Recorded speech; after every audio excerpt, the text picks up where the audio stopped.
अक्सर लोग प्रश्न करते हैं, जो ज़्यादातर लोग पूछते हैं, ऐसे ही कुछ प्रश्न जिसका मैंने पहले भी उत्तर दिया है, लेकिन नए नए रूप में लोग प्रश्न पूछते हैं कि सदगुरु कबीर साहब मंदिर का विरोध क्यों करते हैं, या फिर सदगुरु कबीर साहब हिंदू धर्म का विरोध क्यों करते हैं, सनातन का विरोध क्यों करते हैं, मूर्तियों का विरोध क्यों करते हैं। इसी प्रकार के ढेर सारे प्रश्न आए, पहले भी उत्तर दिए गए, लेकिन प्रश्न अगर पुनः आते हैं तो पुनः नए रूप में उत्तर भी चाहिए। तो लोगों ने जब यह प्रश्न किया कि सदगुरु कबीर मंदिर के विरोधी क्यों हैं, या राम कृष्ण के विरोधी क्यों हैं, शिव के विरोधी क्यों हैं, तो सबसे पहली बात तो सदगुरु कबीर विरोधी है ही नहीं, यह जानना पड़ेगा। सदगुरु कबीर राम के विरोधी नहीं है, सदगुरु कबीर कृष्ण के भी विरोध में नहीं है, और वे मंदिर के तो बिल्कुल भी विरोध में नहीं है। तो प्रश्न उठेगा कि चारों तरफ हल्ला तो यही है कि कबीर विरोधी है, समाज में चारों ओर बातें तो यही फैलेगी कि कबीर तो विरोध करते हैं, मंदिर ना जाओ, पूजा ना करो, मूर्ति ना बैठाओ। अब इसको हमें बारीकी से समझना है। सबसे पहले कि मूर्ति का विरोध या मंदिर का विरोध सदगुरु कबीर किस अर्थ में करते हैं। जैसे कोई आदमी राम के मंदिर में गया, वो राम जी की पूजा किया, उपासना किया, काफ़ी देर किया, और घर आया और अपने भाई से विवाद कर लिया, अपने भाई से झगड़ा कर लिया। अब यहाँ सदगुरु कबीर कहते हैं कि तुम जिस राम की पूजा कर रहे हो वो तो भाई के साथ प्रेम से रहे, और तुम घर आकर के अपने ही भाई से झगड़ा कर रहे हो, एक एक इंच जमीन के लिए खून खराबा पर उतर रहे हो। जिस राम की पूजा तुम कर रहे थे वे राम तो अपने भाई के लिए पूरी अयोध्या की गद्दी ही छोड़ दी थी, और तुम एक इंच जमीन छोड़ने को राजी नहीं हो। और इसके बाद भी अगर तुम राम की पूजा करते हो, तब सदगुरु कबीर कहते हैं कि तुम्हारा ये पूजा पाखंड है, कि तुम्हारी ये पूजा फिर सच नहीं है, ये झूठ है। इस अर्थ में विरोध करते हैं। वे तो कहते हैं कि तुम्हें मंदिर ही क्यों जाना पड़ता है, तुम अपने ही घर को मंदिर क्यों नहीं बना लेते, तुम अपने ही घर में अपने ही भाई को राम क्यों नहीं समझ लेते, अपने ही माता पिता को कौशल्या दशरथ क्यों नहीं समझ लेते। वो तो मंदिर और विराट बनाने की बात कर रहे हैं, वो मंदिर मिटाने की बात नहीं करते। वे कहते हैं एक क्षुद्र मंदिर में अटक जाने की बात मुझे हजम नहीं होती, अपने घर को मंदिर बनाओ, आंगन को मंदिर बनाओ, घर घर मंदिर बने। जब घर मंदिर बन जाता है तो फिर राम की उपासना बाहर करने की आवश्यकता नहीं पड़ती, घर में ही हो जाती। इसी तरह सदगुरु कबीर कहते हैं कि तुम माता रानी के मंदिर गए, वहाँ तुमने चुनरियाँ चढ़ाई, अन्य पूजा के सारे उपक्रम तुमने किए, बड़े ही दीनहीन भाव से तुमने वहाँ साष्टांग दंडवत किए माता रानी को, और घर आए तो अपनी माँ से एक मीठे बोल न बोल सके। तो सदगुरु कबीर कहते हैं तब मैं तुम्हारी पूजा को पाखंड कहता हूँ, क्योंकि अगर अपनी ही माँ में जगत जननी का दर्शन न हुआ, अपनी ही माँ की तुमने सेवा पूजा न की, तो मंदिर में तुम्हारी की गई पूजा पाखंड से ज़्यादा कुछ भी नहीं है। वे तो कहते हैं अपनी माँ और जगत में जितनी भी माताएं हैं सब में तुम्हें जगत जननी दिख जाए तो किसी को दुख न दे सकोगे। तो वो तो और पूजा को विराट बनाने की बात करते हैं, वो विरोध कहाँ करते हैं। जब इस अर्थ में सदगुरु कबीर कहते हैं तो इसमें समझना हम लोगों को है कि वो मूर्ति का विरोध नहीं करते। सदगुरु कहते हैं तुम पत्थर की मूर्ति बना ली, उसमें सिर पटक रहे हो, और कोई जिंदा है उसे लाठी मार रहे हो। तो इसलिए सदगुरु कबीर कहते हैं मैं विरोध करता हूँ कि जिंदा कोई है उसकी पूजा करो, उसकी देखभाल करो, उसको भोजन दो, और ध्यान रहे पूजा का सही अर्थ सेवा होता है। जब हम किसी की सेवा करते हैं समझना हमने पूजा किया, किसी की हमने सेवा की, देखभाल की, वो पूजा ही है। सदगुरु कहते हैं अपने कर्म को पूजा बनाओ। ये मंदिर के छोटे छोटे द्वार तुम्हें देखने नहीं पड़ेंगे, फिर तुम देखोगे कि पूरा जगत मंदिर बन गया, ये पूरा समाज मंदिर बन गया। तो सदगुरु कबीर ना मंदिर का विरोध करते हो, तो कहते हैं घर ही मंदिर बने, ये गांव ही, ये नगर ही, ये देश, ये दुनिया मंदिर बन जाए, क्या हर्ज है। लेकिन मंदिर के नाम पर जब पाखंड होता है तब सदगुरु कबीर कहते हैं कि ये गलत हो रहा है। सत्संग के नाम पर पाखंड हो, मंदिर के नाम पर, मस्जिद के नाम पर, गिरजाघर गुरुद्वारे के नाम पर पाखंड हो, तब सदगुरु कबीर कहते हैं कि तब मैं खड़ा होता हूँ कि ये तुम गलत कर रहे हो। धर्म की आड़ में अगर पाखंड का खेल चले तो सदगुरु कबीर कहते हैं मुझे स्वीकार नहीं। राम के नाम पर, कृष्ण के नाम पर, शिव के नाम पर अगर तुम पाखंड कर रहे हो ये मुझे स्वीकार नहीं। और इस अर्थ में सदगुरु कबीर मंदिर या मूर्ति का विरोध करते हैं कि तुम बाहर तो मंदिर बना लिए, और चालाकी क्या हुई। अब देखिए, घर को मंदिर ना बनाना पड़े इसके लिए बाहर मंदिर बनाया, गांव से बाहर, दूर कहीं या बीच में। अक्सर गांव के बाहर ही बड़े मंदिर मिलेंगे, अब तो गांव के बीच में भी मिलते हैं, लेकिन आदमी वो मंदिर बनाया और भगवान की स्थापना की, और उस मूर्ति में प्राण प्रतिष्ठा किसी और ने की। अब जो भगवान में भी प्राण फूंकने का सामर्थ्य रखता हो वो आदमी तो बड़ा शक्तिशाली होगा। सदगुरु कहते हैं ऐसे लोगों को बॉर्डर पर बिठा दो, कोई सैनिक मरे उसमें पुनः प्राण फूंक दे, प्राण प्रतिष्ठा कर दे, ताकि हमारी सेना को मरना ही ना पड़े। तो मंदिर हमने बाहर बनाया, भगवान को बिठाया, प्राण प्रतिष्ठा किया, ताले लगा दिए। अब ताले लगा दिए इसलिए ताकि भगवान मंदिर से बाहर ना आ जाए या भगवान के घर चोरी ना हो जाए, दो ही बात होगी। तो जिस भगवान को हम भगवान मान रहे हैं, करुणा निधान सर्वशक्तिमान मान रहे हैं, हमने वहाँ ताले लगा दिए, अर्थात भगवान हमारा मालिक ना रहा। अब हम मालिक हो गए। जब इच्छा होगी हम पर्दे हटाएंगे, जब इच्छा होगी हम दरवाज़ा खोलेंगे, कपाट खोलेंगे, जब इच्छा होगी हम भोजन कराएंगे। तो मजाक नहीं तो और क्या। सदगुरु कहते हैं जब सब घट में वही परमात्मा बैठा है, जब कण कण कण की बात यहाँ कही जाती है इस देश में कि हर नगर, हर गांव, हर भूमि में परमात्मा है, जबकि सदगुरु कबीर कहते हैं कि नहीं, जीवित में जितने भी जीवित प्राणी हैं, जितने भी चींटी से लेकर हाथी, मनुष्य, सब में परमात्मा का निवास है। फिर अलग से मंदिर बना करके नाटक क्यों करना। कई बार मंदिर में आप पुजारी बन करके पूजा कर लेते हो, बाहर निकलते हैं पुजारी नहीं रहते हैं। मंदिर में भक्त बन करके पूजा कर लेते हैं, बाहर निकलते हैं भक्त नहीं रहते हैं। सदगुरु कबीर सिर्फ धर्म के नाम पर होने वाले इस पाखंड का विरोध करते हैं कि मंदिर में जिस भक्ति के साथ आप रहते हैं, मंदिर में जिस भाव से आप भगवान की उपासना करते हैं, वही घर में रखना, फिर समझना पूजा हो गई। और मंदिर में भगवान नहीं है, मंदिर में भगवान का प्रतीक है, भगवान का एक मूर्ति के रूप में समझना, उनका चित्र है, प्रतीक है और कुछ नहीं। और वो प्रतीक, वो चित्र आपके जीवन के चरित्र को बदल सके तब तो वो असल है, तभी तो उसकी महत्ता है। तो सदगुरु कबीर न मंदिर का विरोधी हैं, न राम का विरोधी हैं। वो राम के नाम पर जो पाखंड हो रहा है, मंदिर के नाम पर जो पाखंड हो रहा है, उसका विरोधी हैं। और ऐसा नहीं है कि सिर्फ राम के नाम पर होने वाले पाखंड का विरोधी हैं, वे कहते हैं मेरे नाम पर भी अगर कोई पाखंड कर रहा है मैं उसका भी विरोधी हूँ। अगर मेरा मंदिर बना करके कोई वही लफड़ा फैला रहा है, वही काम कर रहा है, तो मैं उसका भी विरोधी हूँ। क्योंकि पूजा कर्म की होनी चाहिए। गुरु संत के प्रति आस्था है, ठीक है, सिर झुका लो, नमन कर लो, लेकिन बात तब बनेगी जब आपका कर्म बदलेगा, आपका विचार बदलेगा।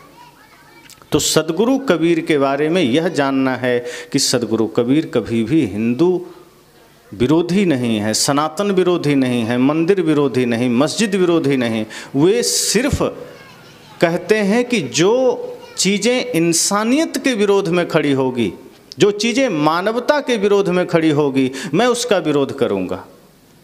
जो चीज़ें इंसान को इंसान से बांटेगी, जो चीज़ें मानव को दानव बनाएगी, मैं उसका विरोध करूँगा। अगर इंसान इंसान ही बने, जहाँ भी जाओ अगर वहाँ इंसानियत की शिक्षा मिलती है, वहाँ मानव होने की शिक्षा मिलती है, मेरा कोई विरोध नहीं। मैं तो इसी पक्ष में हूँ कि लोग मानव बन सकें, इंसान बन सके। आज हर व्यक्ति के भीतर दानवता आ रही है और आज हर व्यक्ति के भीतर हैवानियत आ रही है। लोग नारे लगाते हैं कि दशहरा आएगा तो रावण वध होगा। अपने भीतर के रावण को मारने में हम उत्सुक नहीं हैं। आज हर व्यक्ति के भीतर एक रावण बैठा है, तभी तो हम कहीं गलत करते हैं। सदगुरु कहते हैं ये राम की पूजा, ये कृष्ण की पूजा छोड़ो, पहले अपने भीतर देखो कि रावण बैठा है कि नहीं। अपने चरित्र को देखो, अपने विचारों को देखो कि तुम सबके भीतर वो आसुरी प्रवृत्ति है या नहीं। तुम मंदिर में खड़े हो और तुम्हारे भीतर खुद रावण बैठा है। तुम मंदिर की यात्रा में हो और तुम्हारे भीतर खुद वो आसुरी प्रवृत्तियां बैठी है। पहले उसका नाश करो। अगर उसका नाश तुमने किया तो तुम पाओगे कि तुम्हारा देह ही मंदिर बना और तुम्हारे भीतर रहने वाली आत्मा अर्थात तुम स्वयं राम बने। फिर क्या चिंता। तो सदगुरु कबीर विरोध तो सिर्फ बुराइयों के करते हैं। सदगुरु कबीर विरोध सिर्फ गलतियों का करते हैं, सिर्फ पाखंड का करते हैं, अंधविश्वास का करते हैं, छुआछूत का करते हैं। वे कहते हैं मंदिर जाकर के तुम धर्मात्मा बने और घर आए लोगों के बीच गए तो दुष्टात्मा बने। मैं इस दो व्यवहार का विरोधी हूँ। और दूसरी बात, जो लोग कहते हैं कि हिंदू धर्म के विरोधी, तो पहली बात, धर्म का विरोधी कबीर साहब कैसे हो सकते हैं। वो तो धर्म की परिभाषा ही देते हैं कि जहाँ दया तहाँ धर्म है, या सांच बराबर तप नहीं। वे तो कहते हैं जहाँ इंसानियत है, प्रेम है, वो धर्म है। तो हिंदू एक संप्रदाय है, मत मजहब है, लेकिन फिर भी सच्चा हिंदू कौन है।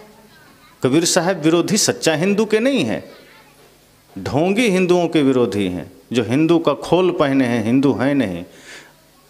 अभी चर्चा होती है ना कि इस देश में 120 करोड़ के आसपास हिंदू हैं।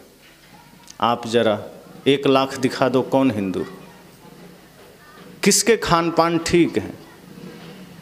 अगर कोई शुद्ध शाकाहारी है, वैष्णव है, भाई से प्रेम रखता है, माता पिता में श्रद्धा रखता है, सच बोलता है, जगत कल्याण के लिए जीता है, इसे ही हिंदू आप कह सकते हैं और वही हिंदू है, इसके अलावा कोई हिंदू नहीं। अब ऐसे लोगों की संख्या कितनी है। अपने ही गांव में देखना कि जो सत्य मार्ग पर चलता हो, नशा दुर्व्यसन से दूर हो, भाई से प्रेम रखता हो, माता पिता में श्रद्धा, गुरु में श्रद्धा, राष्ट्र में श्रद्धा और सदैव न्याय मार्ग पर चलता हो, सदैव जगत कल्याण का भाव रखता हो, जो यह भाव लेकर चल रहा है, वही हिंदू हो सकता है। और ये हमारे ऋषियों ने कहा, सर्वे भवन्तु सुखिनः, कि जो जिसके हृदय में यह भाव आ गया वो हिंदू हो गया। अब ऐसे हिंदू कितने, तो हिंदू तो है नहीं। झूठे हम चिल्लाते हैं कि हिंदू धर्म खतरे में। अब हिंदू धर्म खतरे में कौन कर रहा है, मुसलमान कर रहे हैं। हिंदू धर्म खतरे में हिंदुओं के वजह से है। सनातन धर्म खतरा, सनातन धर्म पर कोई बाहर का खतरा नहीं है। सदगुरु कबीर सनातन विरोधी नहीं है। पहले हम सनातन का अर्थ ही नहीं जानते और हम सनातनी बन गए, हिंदू बन गए। तो पहले हिंदू तो बन सके, हम सनातनी तो बने, पता चल जाएगा खतरा कहाँ से है। सनातन का अर्थ ही होता है जो शाश्वत है, जो मिट नहीं सकता। फिर खतरा कैसे आ गया उस पर। शाश्वत कभी मिटेगा क्या। जैसे सूरज शाश्वत है, कोई मिटा पाएगा, जो मिटाने जाएगा वही मिट जाएगा। ये आकाश शाश्वत है, ये धरती शाश्वत है, और सबसे बड़ी बात, हम सब के भीतर बैठी हुई आत्मा शाश्वत है, ये मिटेगी।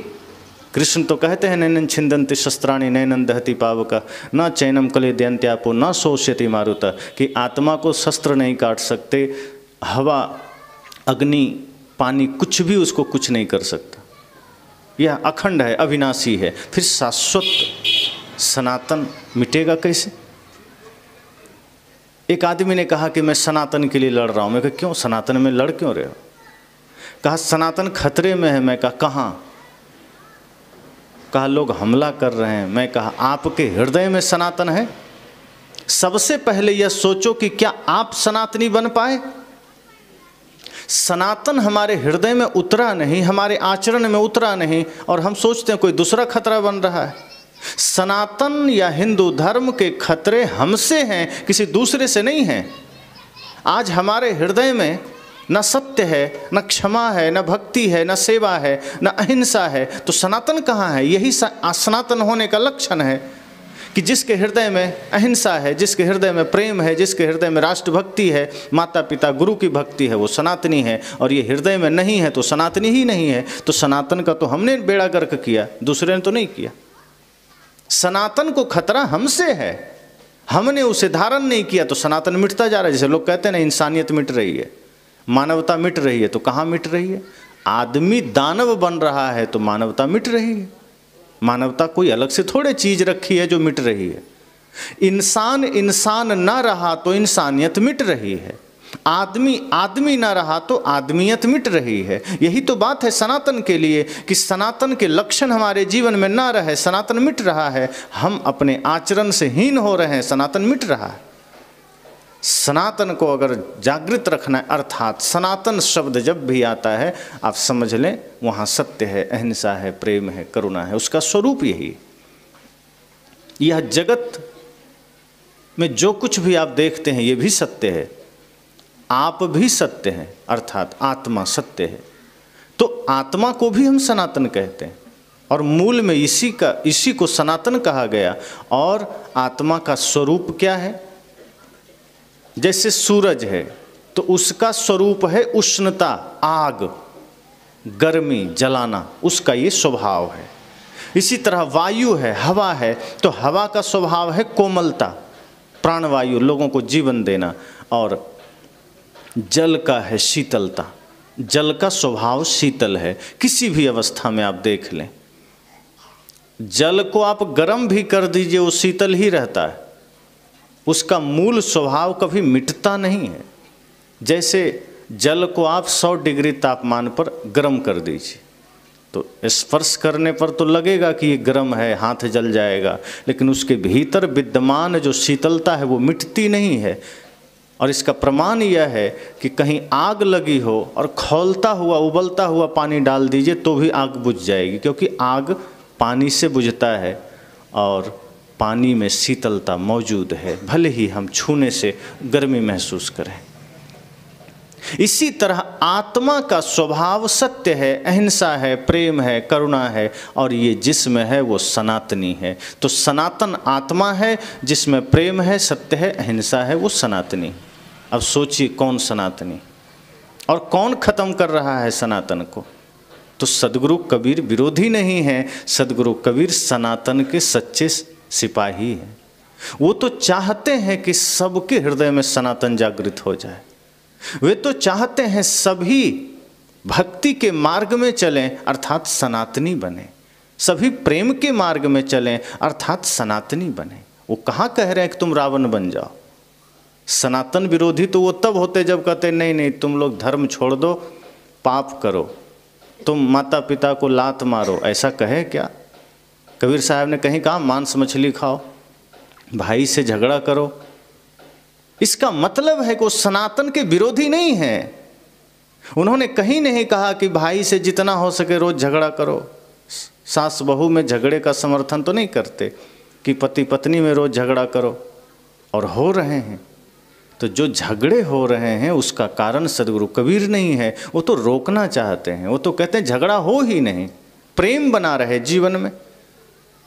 और जो कुरीतियां आ गई है, जो पाखंड आ गए हैं, जिस वजह से हम सनातन समझ नहीं पाते, उसका विरोध करते हैं, तो हमें लगता है वो सनातन का विरोध करते। पाखंड का विरोध करना सनातन का विरोध नहीं है। अब छुआछूत आ गई कि कोई हम बड़े जाति से, कोई छोटे जाति से, अब ये भाव आ गया। कबीर साहब कहते हैं फिर सनातनी कहाँ रहे? सनातनी में तो सारा जगत एक हो जाता है, सनातनी में तो कोई विरोध नहीं, कोई अलग नहीं। लेकिन मन में अगर यह भाव आ गया कि मैं ऊंचा तुम नीचा, मैं धनी तुम गरीब, तो समझना फिर सनातन गया।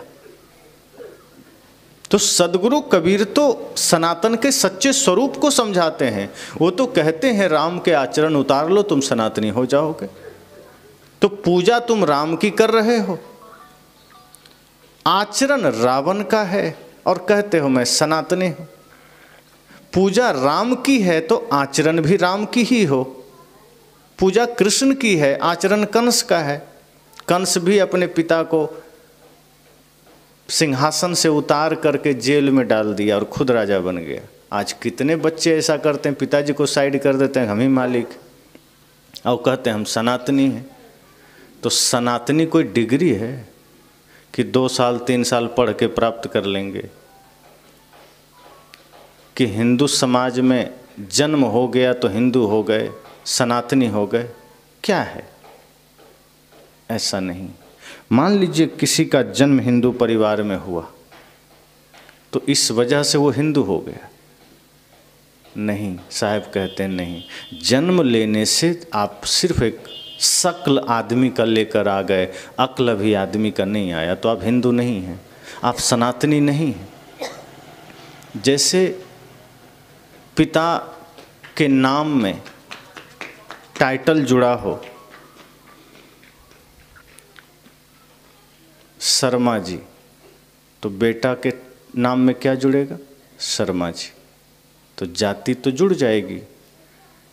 लेकिन क्या पिताजी डॉक्टर हैं तो बेटा भी डॉक्टर हो जाएगा? कि बेटा को भी पढ़ना पड़ेगा उतना ही? जरा सोचिए।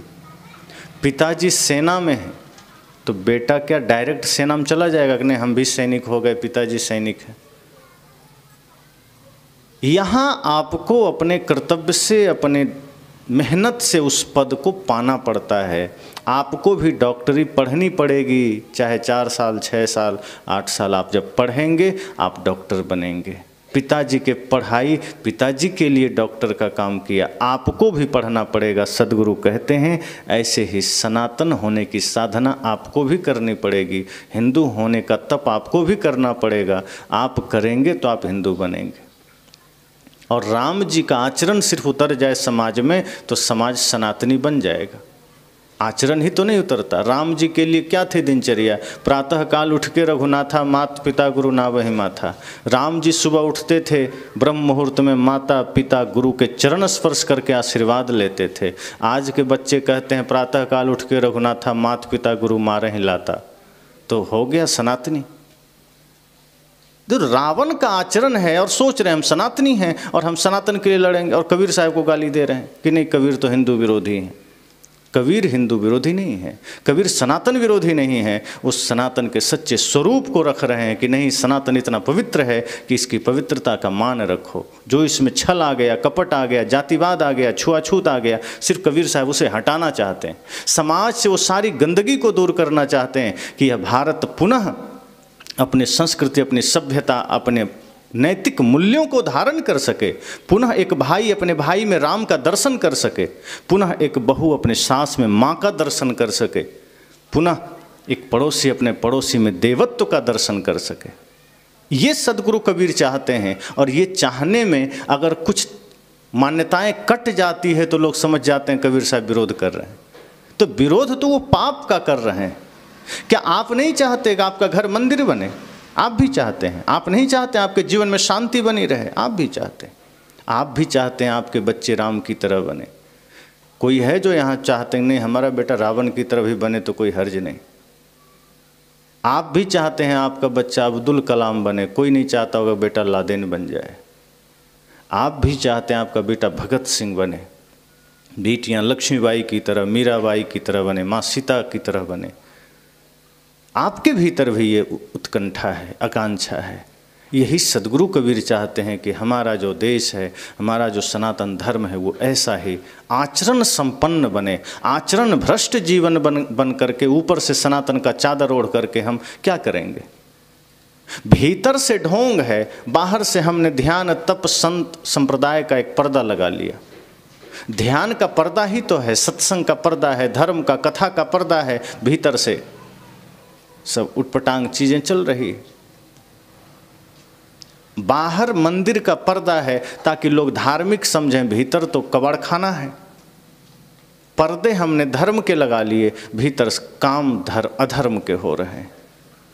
तो बाहर चित्र हमने राम जी के लगा लिए ताकि लोग समझें ये राम भक्त है, और भीतर कर्म हमारा रावण का चल रहा है। भाई से विरोध, लात मारा था रावण ने विभीषण को, और अपने स्वार्थ के लिए भाइयों को झोंक दिया युद्ध में, और पत्नी की तो कभी बात ही नहीं मानी, बराबर झगड़ा करता रहा।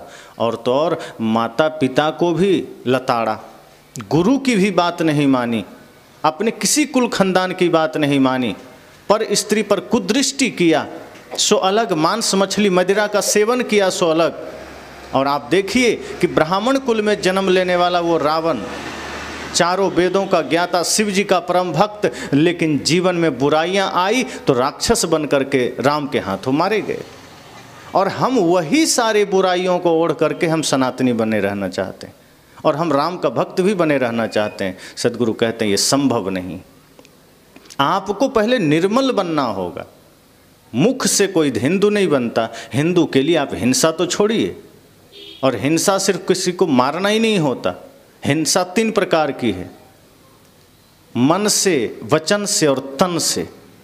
मन से भी अगर आपने किसी के लिए बुरा सोचा तो वो हिंसा ही है, उसका पाप उतना ही है जितना तन की हिंसा का पाप। और वचन से आपने किसी को कटु कहा, गाली दिया, आलोचना किया, वो भी हिंसा में ही आता है। और तन से तो हिंसा किया तो किया ही, लेकिन हम मन से करते हैं, वचन से करते हैं, और समय समय से तन से भी कर देते हैं। तो सदगुरु कहते हैं पहले मन वचन कर्म को पवित्र तो करो। अपने मन को पवित्र करेंगे तभी तो आप सनातनी बनेंगे। तो सनातन विरोधी सदगुरु कबीर नहीं है, आज का इंसान खुद ही है।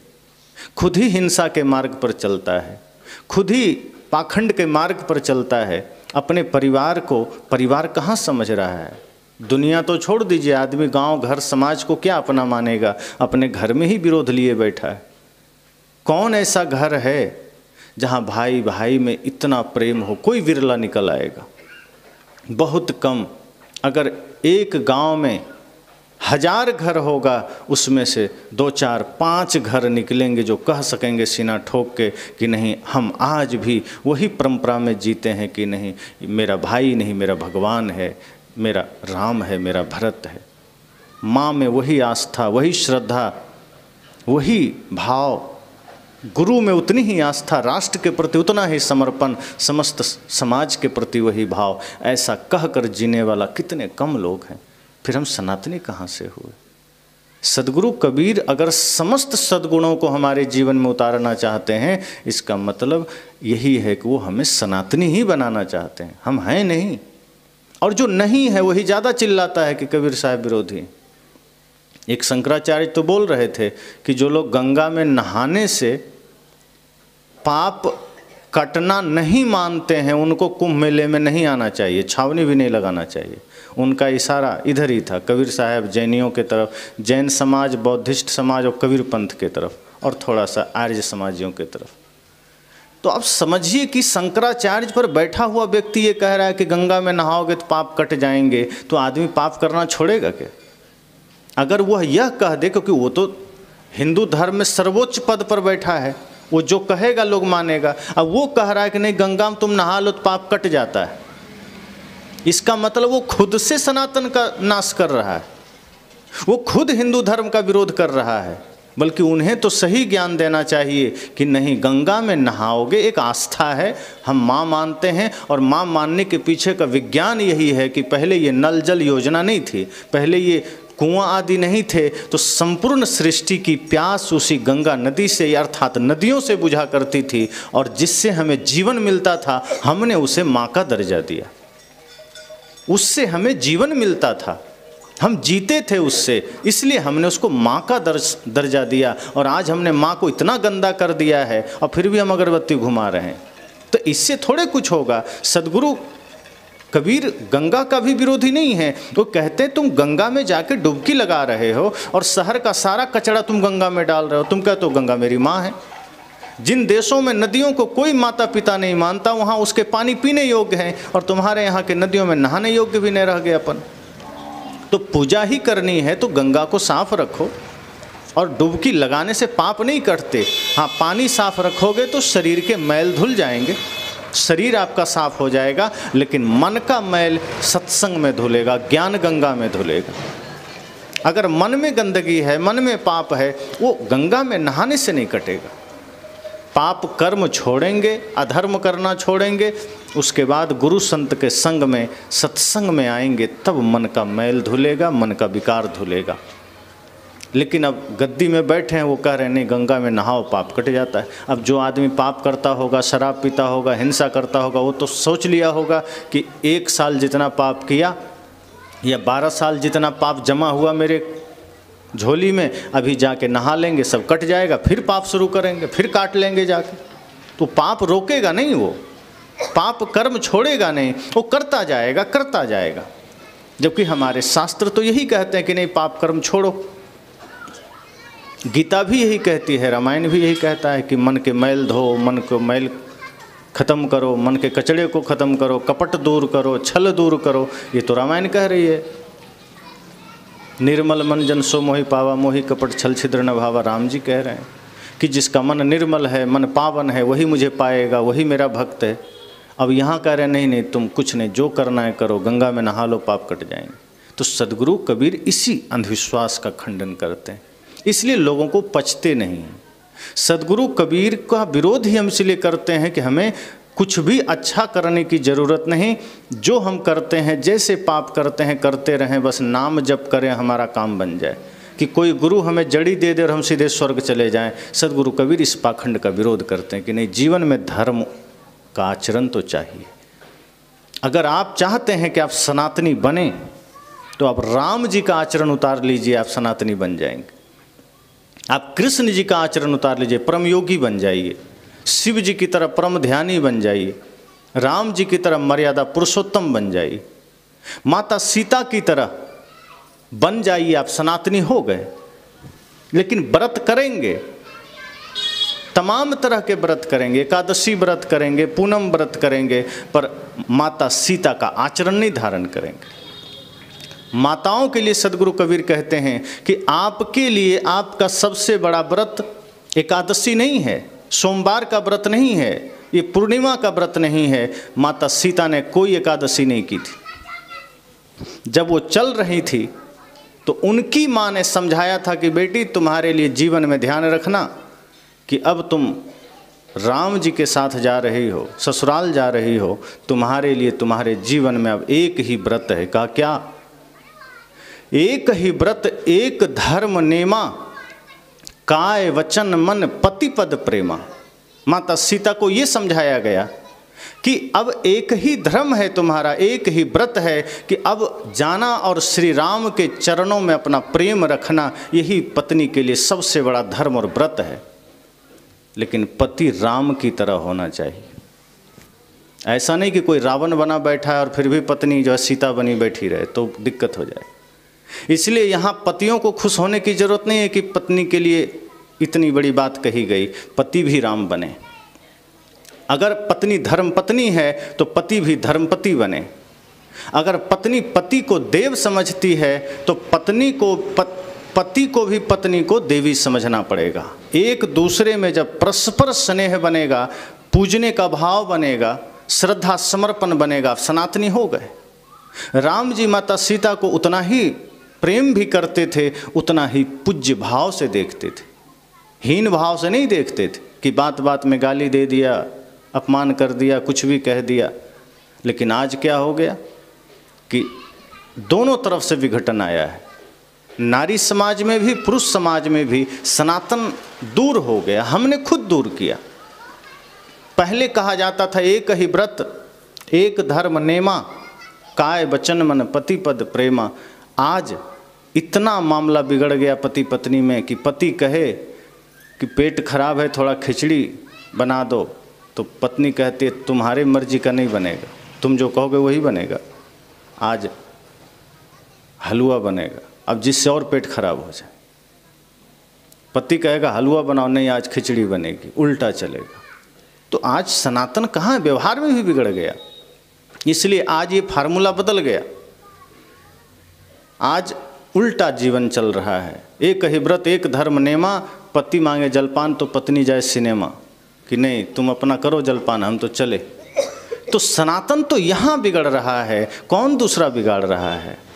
पहले माता सीता अपने हाथों से अपना काम कर रही हैं,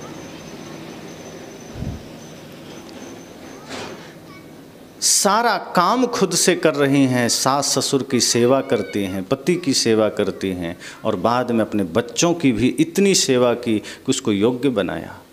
आज कितने लोग हैं जो प्रातःकाल जग के अपने से बड़ों का चरण स्पर्श करते हैं। सोचिए सनातन कहाँ डूब रहा है।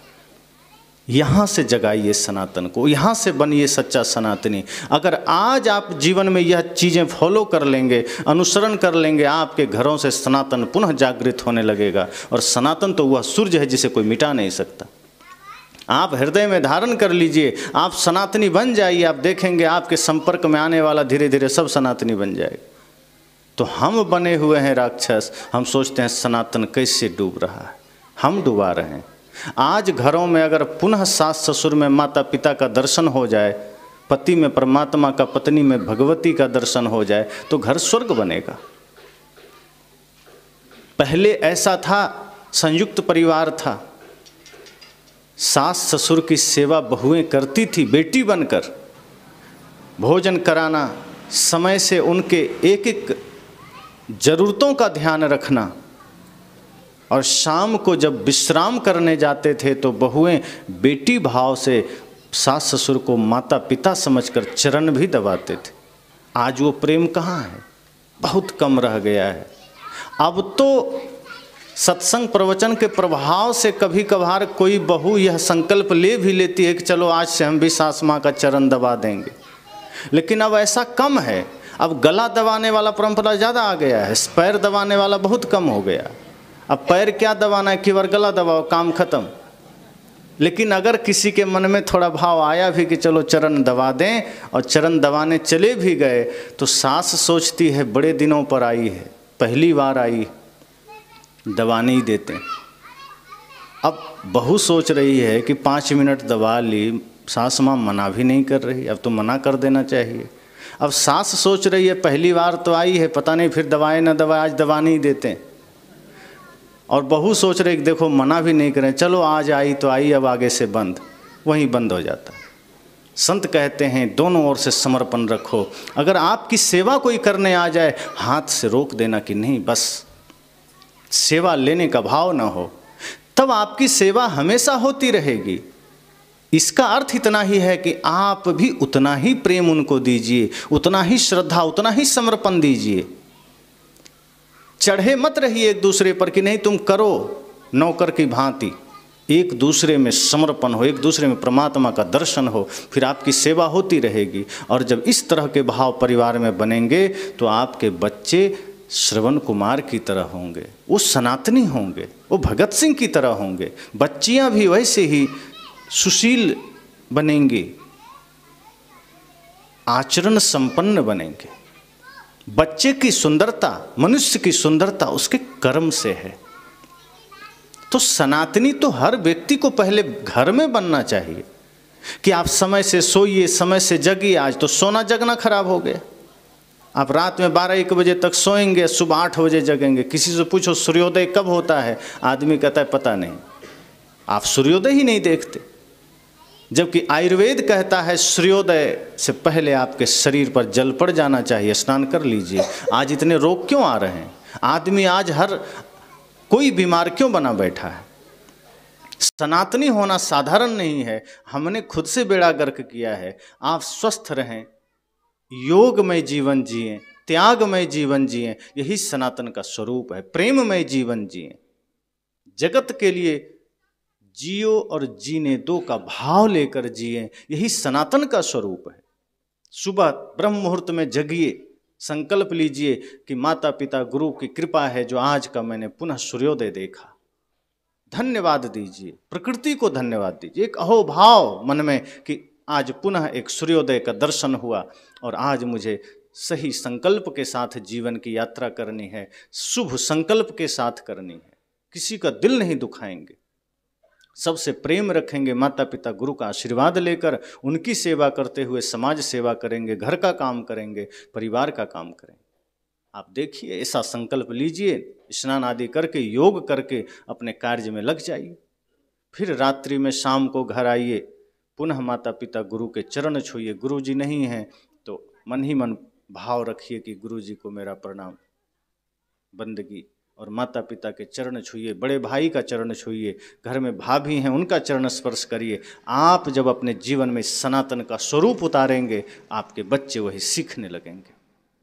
फिर वो बच्चे जन्म से ही, छोटी उम्र से ही सच्चा सनातनी बनेंगे, अर्थात वो एक अच्छा इंसान बनेंगे,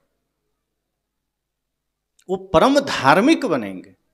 और जब इस तरह आपका जीवनचर्या शुरू हो जाएगी तो समझना राम की पूजा तो हो ही गई। यही तो राम जी की दिनचर्या थी। राम जी कुछ अलग जीते थे क्या? और राम जी अगर कभी कभार लेट से भी जगते थे तो माता कौशल्या गुस्से में नहीं जगाती थी। आजकल अगर बच्चा थोड़ा लेट कर गया तो कई बार माता पिता गाली दे के जगा देते या गुस्से में जगाते। कई तो ऐसे गांव के पिता हैं जो इतने अकड़बाज होते हैं, जो अगर देख लिए कि 8 बजे भी बेटा नहीं जगा तो पत्नी से कहते देखो है कि मर गया। ये भाव है पिता का। बच्चा है, अगर आप संस्कार दीजिए, समय अपने आप ठीक हो जाएगा। तो जब राम जी कभी सोए भी रह जाते तो माता कौशल्या प्रेम से जगाती थी, सिरहाने बैठ जाती, सिर पर हाथ फेरती और क्या कहती थी, जागिए कृपा निधान पंछी बन बोले, प्यार से। और तुरंत राम जी की आंखें खुल जाती थी, उठते थे, माँ का चरण स्पर्श करते थे, अपने दैनिक क्रियाक्रम में लग जाते थे। लोग ने पूछा कि इतनी प्यारी नींद में आप थे, इतनी गहरी नींद में थे, फिर भी माँ के एक आवाज से जग गए। तो राम जी ने कितना बढ़िया जवाब दिया। कहा बात ऐसी है कि नींद बहुत प्यारी थी, बड़ी गहरी थी, लेकिन उससे भी प्यारी माँ की आवाज़ थी, माँ का प्यार था, सुन करके आंखें खुल गई। और जब माँ ही सामने हो इतने प्यारे शब्द लेकर तो कौन सोएगा भला। तो कभी अगर भूल भी हो जाए, प्यार से अनुशासन करिए, क्रोध और हिंसा भाव से नहीं, और कोशिश करिए कि सच्चे सनातन धर्म को अपने जीवन में उतारिए। समय से सोइए, समय से जगिए, खान पान बदलिए। आज तो घरों में खान पान बिगड़ गया। अब बच्चे लोग भी बाहर जाते हैं तो चाउमीन खाते हैं, पिज्जा बर्गर, ये भोजन है। कैंसर नहीं होगा तो क्या होगा, शुगर ब्लड प्रेशर नहीं होगा तो क्या होगा, ये भोजन नहीं है। और घर में आए तो चाय और डबल रोटी खा रहे हैं। हम कहते हैं हम सनातनी हैं। सोचिए हम कहाँ सनातनी हैं। डबल रोटी तो अंग्रेजों की मजबूरी है खाना। आप सब जानते हैं कि यूरोप का तापमान इतना डाउन रहता है, इतना कम रहता है कि वहाँ तत्काल तुरंत ताज़ा रोटी खा ही नहीं सकते। वो आटा भिंगाएंगे, आटा जम जाएगा, और रोटी नहीं बना सकते। और आलसी लोग भी हैं, सारा चीज़ चाहिए उनको तैयार रेडीमेड, तुरंत मेहनत करके नहीं खाएंगे। पैसा कमाने के लिए मेहनत कर लेता है, खाने के लिए मेहनत नहीं करना। तो डबल रोटी बनाते हैं। और कैसे बनता है? पहले तो ऐसा बनता था, और वो वही प्रोसेस होगा अब भी। आटा पानी मिला करके 5-7 दिन 10 दिन छोड़ दिए, वो सड़ जाए, कीड़े उड़े पड़ जाए, तब डबल रोटी बना दिया, अब वही बाजार में बेच दिया। अभी भी कंपनियां ऐसे ही घोटाला करती है, लिख देती है कि बहुत हाइजीनिक तरीके से बनाया गया, लेकिन जांच में पकड़े जाते हैं सब। तब पता चलता है कि आपको क्या हो, तो भगवान के प्रसाद को भी नहीं छोड़ते। देते हैं भगवान को धोखा, इंसान को क्या छोड़ेंगे। तो आप इस वहम में मत रहिए कि हम रेडीमेड कुछ बाजार में खा लेंगे तो सही चीज़ खा लेंगे। कितना घटिया चीज़ बाजार में उपलब्ध है। इसलिए कोशिश करिए, Thums Up, Pepsi, Coca Cola पी करके अपना ये मत दिखाइए कि वाह मैंने कुछ ठंडा पिया। ये जहर है, शरीर के लिए खतरा है। जाइए गन्ने का रस पीजिए, मौसम्बी का रस पीजिए, शेक पी लीजिए, शरीर को भी स्वास्थ्य मिलेगा। और जो बेचारे ठेला पर बेच रहे हैं उनको भी कुछ धन मिल जाएगा। सही चीज़ खाइए पीजिए। लेकिन हम मॉडर्न के चक्कर में कपड़े, भोजन, रहन सहन, चिंतन सब बिगाड़ दी। पहले कपड़े पहने जाते थे शरीर की रक्षा सुरक्षा के लिए, अब पहने जाते हैं दिखाने के लिए। हम सनातनी हैं? कहाँ सनातनी हैं? हमारी भाषा बिगड़ी, वाणी बिगड़ी, कपड़ा बिगड़ा, खाना बिगड़ा, हम सनातनी कैसे हैं? पहले सुबह होते ही हम काढ़ा पीते थे, भगवान का प्रसाद खाते थे, अब सुबह होते ही कोई तंबाकू खा रहा है, कोई चाय पी रहा है। ये हमारी शुरुआत है। पहले भजन से शुरुआत होती थी, अब हमारे जीवन की शुरुआत कचड़ों से हो रही। पहले एक दूसरे को हम नमस्कार, बंदगी, राम राम करते थे, प्रणाम करते थे। अब सुबह हुई नहीं कि एक दूसरे को गुड मॉर्निंग गुड मॉर्निंग। ये कौन सा प्रणाम है? गुड मॉर्निंग का अर्थ इतना ही ना, अच्छी सुबह। तो अच्छी सुबह है तो उसको बोलने की क्या जरूरत है? प्रणाम प्रणाम करो ना भाई। अब अंग्रेज लोग अच्छी सुबह क्यों बोलते हैं? गुड मॉर्निंग वो इसलिए बोलते हैं, कभी महीना में कभी 15 दिन में धूप निकल आती है सुबह, तब खुश हो जाते, अरे वाह आज तो बड़ी अच्छी सुबह है तो गुड मॉर्निंग। हमारी तो हर दिन अच्छी सुबह है, तो क्यों हम हड़बड़ा के गुड मॉर्निंग?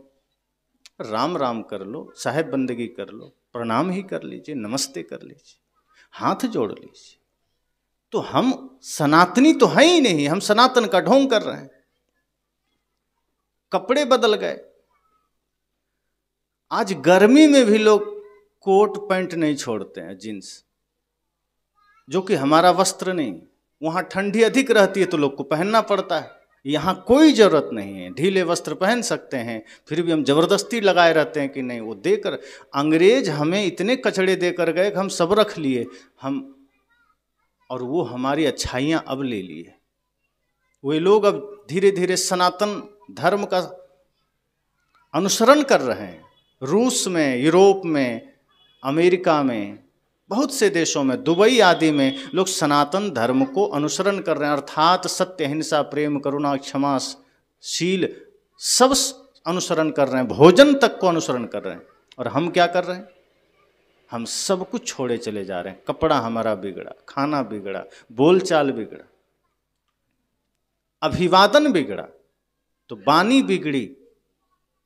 दिन का भी वही हाल है, लेट से उठना, उठते ही चाय पीना, खाना, फिर पानी पी लेना, बाजार गए तो कुछ से कूड़ा कचड़ा खा लिए, फिर रात में 9-10 बजे 11 बजे भोजन करना, और आदमी कहता है क्या करें हम तो बड़े बीमार हैं। तो हर व्यक्ति का घर एक मेडिकल हॉल नहीं बनेगा तो क्या बनेगा? अगर हम अपने कर्म को, अपने विचार को बिगाड़ेंगे, अपने आचरण को बिगाड़ेंगे, तो शरीर में रोग तो आएंगे ही। छोटे छोटे बच्चों में शुगर की बीमारी आ रही, छोटे छोटे बच्चों के बाल सफ़ेद हो रहे हैं, सब पेट बिगड़ने के कारण है और कोई नहीं। ऐसा नहीं कि उसमें बुढ़ापा आ गई है, आंखों की रोशनियां गायब हो रही है बच्चों के। इस सब खान पान के चक्कर में है। अगर आप सनातनी बन जाइए, इस सब मैं मूल में बता रहा हूँ, सनातनी बन जाइए। सदगुरु कबीर तो कहते हैं सच्चा सनातनी बनिए। आप एक स्त्री हैं, पुरुष हैं, ये समझिए हमें सनातनी बनना है। और सनातनी बनने का अर्थ इतना ही है कि आयुर्वेद की पद्धति को, प्राकृतिक पद्धति को फॉलो करिए, सत्य अहिंसा को धारण करिए, माता पिता गुरु में श्रद्धा रखिए, धर्म को सदैव सिर पर रखिए। जो धर्म जीवन का प्राण है, आज हमने उसे साइड में, कूड़ादान में डाल दिया कि नहीं अभी तो मौज मस्ती, अभी तो दुनियादारी, धर्म से क्या लेना देना। ये धर्म ही आपको रास्ता दिखाएगा, ये धर्म ही आपको सही गलत की पहचान कराएगा, ये धर्म ही आपको कदम कदम पर साथ देगा। जब दुनिया आपको धोखा देने के लिए खड़ी होगी, उस वक्त धर्म पीछे खड़ा होगा, चिंता मत करो मैं हूं, आगे बढ़ो। जब दुनिया हाथ छुड़ाकर भागने को खड़ी होगी, हर कोई आपको ठोकर मार रहा होगा, तब यही ज्ञान, यही धर्म, यही सदगुरु संत की वाणी आपके इर्द गिर्द खड़ी होगी कि चिंता ना करना, तुम्हारे अंदर वो अपार सामर्थ्य है कि तुम दुनिया जीत सकते हो। तो सच्चा सनातनी तो बने हम बन ही नहीं पा रहे। खाना पीना बिगड़ा, भोजन बिगड़ा, वाणी बिगड़ी, सब बिगड़ा। आज जरूरत है राम जी की दिनचर्या बच्चों में उतारने की। प्रेम की भाषा मधुर भाषा है, सत्य की भाषा, खान पान सही। तो मैंने कहा रात में जल्दी सो जाएं, जल्दी भोजन करिए। कोई जरूरी है 12 बजे तक जगने की? बीमारी तो उतरेगी ना। पहले बच्चे पढ़ते थे क्या? पहले विद्वान नहीं होते थे। गुरुकुल में पढ़ाई होती थी, बच्चे 9 से 10 बजे सो जाते थे, ब्रह्म मुहूर्त में 3 से 4 बजे जगते थे और उसके बाद अपने दैनिक क्रिया करके पढ़ते थे, या पहले पढ़ के फिर दैनिक क्रिया करते थे। सुबह आप 1 घंटा पढ़ेंगे और रात में 3 घंटा पढ़ेंगे, फिर भी बराबर नहीं है, सुबह का भारी।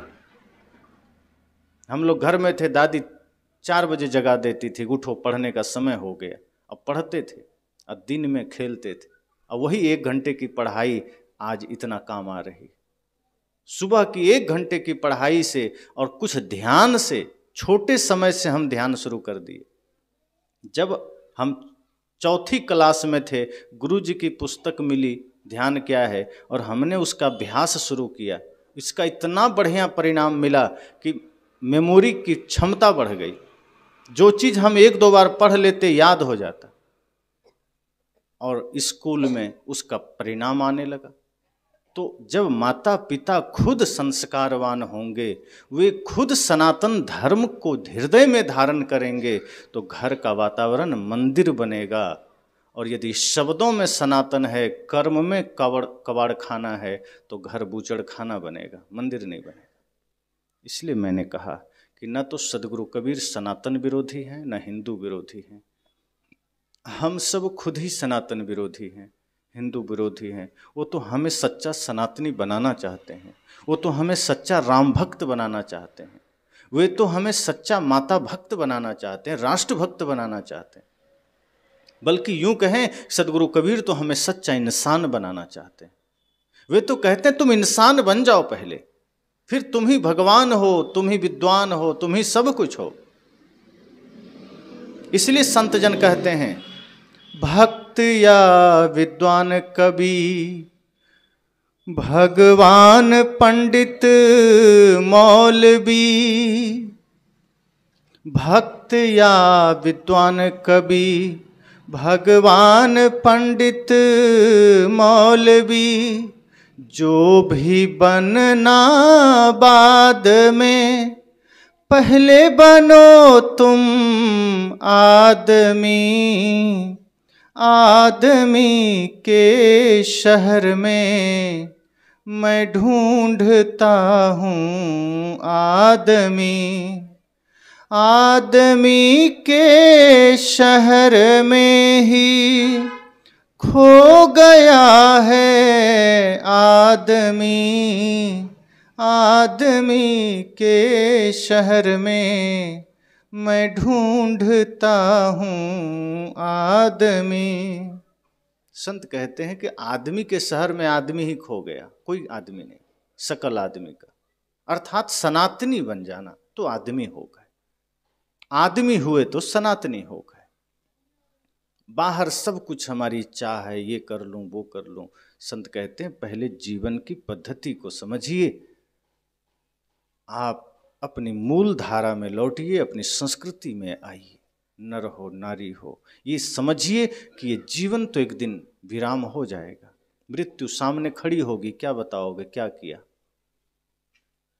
शरीर मिटेगा, इसकी सुंदरता का ध्यान रखा, इसकी सजावट का ध्यान रखा, इसके खाने पीने का ध्यान रखा, और क्या किया। शरीर से क्या किया? शरीर से हिंसा किया, पाप किया, चोरी किया, छल किया। शरीर से धर्म नहीं किया, शरीर से प्रेम का मार्ग नहीं चुना, भक्ति का मार्ग नहीं चुना। इसलिए सदगुरु कहते हैं शुद्ध सनातनी बनो। वो विरोधी नहीं है, वो हिंदू विरोधी नहीं, मूर्ति विरोधी नहीं, मंदिर विरोधी नहीं, बल्कि जो ऐसा कहते हैं कि कबीर हिंदू विरोधी हैं, समझना वो हिंदू विरोधी है, वो सनातन विरोधी है। सदगुरु कबीर तो सत्य के, प्रेम के, अहिंसा के, करुणा के सच्चे समर्थक हैं, और जो व्यक्ति इसको धारण करेगा वही सच्चा सनातनी है।